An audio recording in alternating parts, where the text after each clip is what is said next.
मुंबई में अर्जुन नाम का एक डिटेक्टिव रहता था। वह बहुत ही चालाक और निडर था। वह हर केस को इजीली सॉल्व कर देता था। अर्जुन के साथ श्वेता और नेहा भी रहती थी। तीनों साथ मिलकर बड़ी से बड़ी केस को सॉल्व कर देता था। एक दिन विनोद नाम का एक आदमी सुबह 9 बजे अर्जुन के ऑफिस में घबराते हुए आता है और कहता है, डिटेक्टिव अर्जुन सर, मैं विनोद हूँ, बिजनेसमैन मुकेश का बेटा हूँ। मैं बहुत मुसीबत में हूँ, मुझे आपकी मदद चाहिए। अर्जुन बोला, बताइए मैं आपकी क्या मदद करूँ। फिर विनोद बोलता है, मेरे पापा की अचानक हार्ट अटैक से डेथ हो गई है। मेरे पापा हार्ट पेशेंट थे, लेकिन मुझे लग रहा है उनकी मौत नहीं हुई है, उन्हें मारा गया है। पर मेरे पास कोई सबूत नहीं है, इसलिए मैं पुलिस के पास नहीं जा सकता। और मुझे मर्डर का शक इसलिए है क्योंकि 2 दिन पहले उन्हें किसी ने फ़ोन पर धमकी दी थी। फिर अर्जुन अपनी टीम श्वेता और नेहा के साथ विनोद के घर आया। वहां जाकर तीनों सारे का घर की जांच की। तीनों ने घर का एक एक कोने की जांच की। फिर कुछ देर बाद श्वेता ने डिटेक्टिव अर्जुन से कहा, सर यहाँ सब कुछ देखकर एक नेचुरल डेथ लगती है, क्योंकि दरवाज़ा अंदर से बंद था। आने जाने का कोई दूसरा रास्ता भी नहीं है।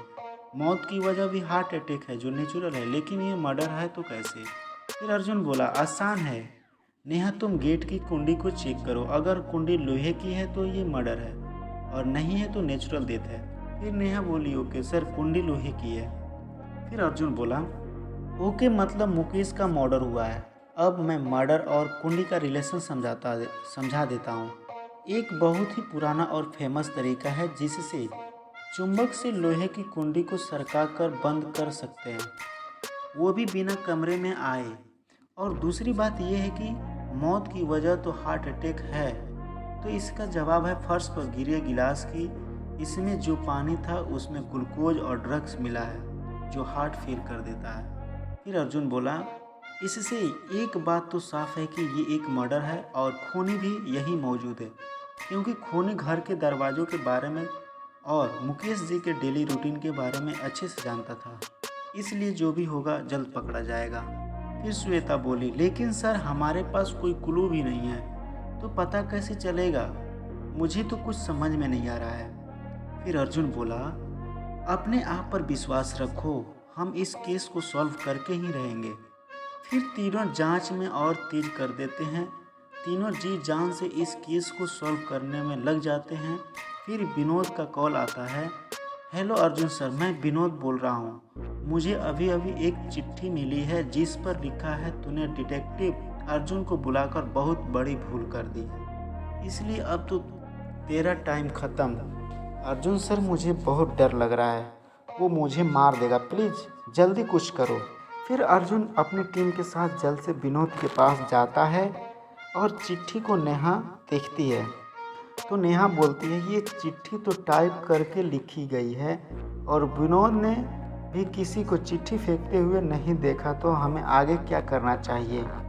फिर अर्जुन बोला, हमें माली सुरेश के पास जाना चाहिए। ये चिट्ठी उसी ने ही लिखी है, क्योंकि इसमें से क्लोरीन की स्मेल आ रही है जिसका इस्तेमाल स्विमिंग पूल में किया जाता है, और स्विमिंग पूल की सफाई सुरेश ही करता है।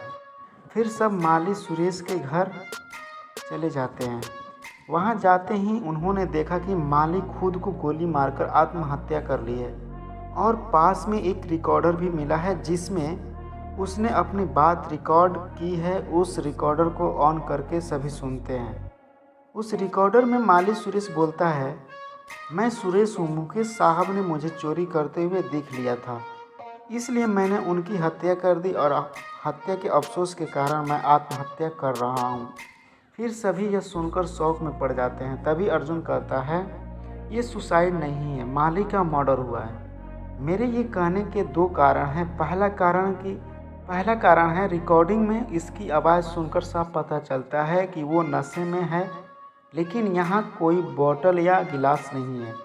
और दूसरी वजह है, अगर माली गोली लगने के कारण मर गया तो रिकॉर्डिंग किसने की। अर्जुन बोला, इन सब का एक ही मतलब है, माली की बात किसी दूसरी जगह रिकॉर्ड की गई है, और वहाँ चली गोली से माली की मौत नहीं हुई है।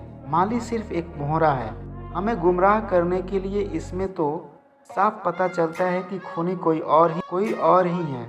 नेहा जल्दी से पुलिस को इन्फॉर्म करो, मर्डर का पता चल गया है। मर्डर मुकेश जी के नौकर ने किया है।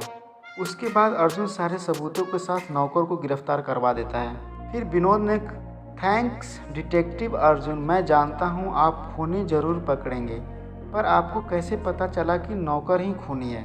फिर अर्जुन बोला, मुझे ड्राइवर पर शक तब हुआ जब मैं तुम्हारे फ़ोटो एल्बम देख रहा था।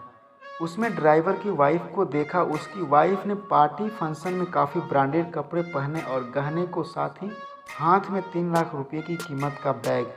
फिर अर्जुन बोला, मैंने जब उसकी इतनी महंगी वेशभूषा की छानबीन की तो पता चला ड्राइवर के बैंक अकाउंट में बहुत बड़ी रकम है, और खोजने पर पता चला कि वो सारे पैसे आपके पापा मुकेश जी के हैं। ब्लैक मनी के पैसे हैं। उन्होंने इनकम टैक्स से बचने के लिए पैसे ड्राइवर के अकाउंट में डाल दिए।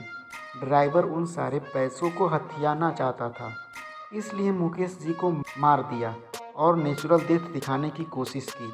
अर्जुन बताता है, अगर ये सुसाइड या मर्डर होता तो जांच होती और सारा पैसे पकड़ा जाता, लेकिन जब उसने देखा कि मैं मर्डर कर चुका हूँ तो उसने दूसरी चाल खेली। मालिक को अपने घर पर शराब पिलाकर बातें रिकॉर्ड कर ली है, और इन सब का अहम सबूत मिला ड्राइवर के घर में लगे झूमर से।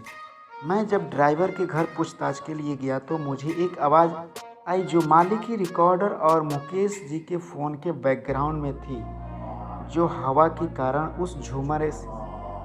उस झूमर में आ रही थी। बस इतने सबूत काफ़ी थे उसके लिए।